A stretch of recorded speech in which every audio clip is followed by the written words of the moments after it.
espèce de plongée dans la vie après avoir plongé dans l'horreur absolue, quoi.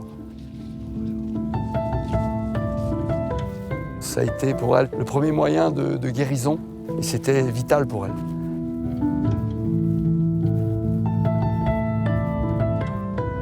Je suis Pierrick Latapy, le fils de Suzanne. Je suis le dernier de ses enfants et j'ai repris avec mes frères puis avec ma femme le verger qu'elle a elle-même planté en 1950.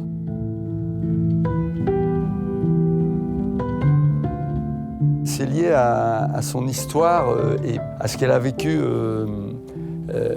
suite à la bataille de Saint-Marcel, où elle a été arrêtée donc, par les Allemands et puis déportée à Ravensbrück. Suite à cette expérience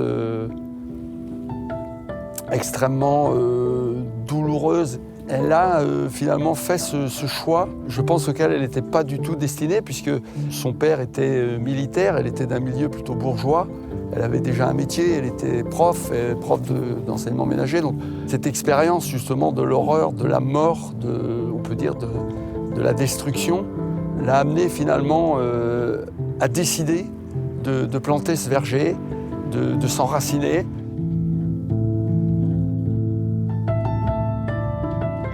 Ma mère, elle avait ce besoin de toucher la vie, quoi. Toucher la terre, la vie sort de la terre. Et pour elle, je pense que c'était quelque chose de vital, quoi. Quelque chose aussi de guérissant. Elle ne l'aurait pas fait si elle n'avait pas vécu cette expérience terrible. Ouais.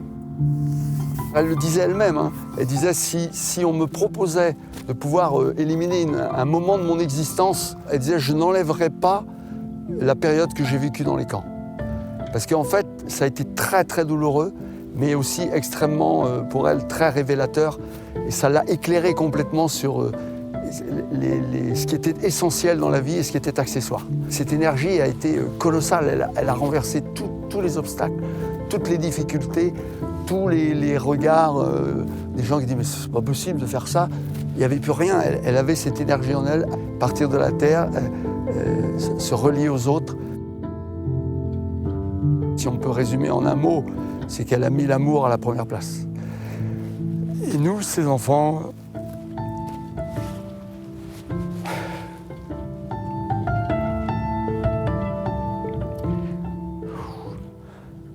on a reçu énormément, quoi. Je pense que ça nous habite tous, avec mes frères, ça nous habite justement cette vision qu'il ne faut s'occuper que de l'essentiel, quoi. Et c'est ça, il faut aimer, quoi. C'est un peu ça son message.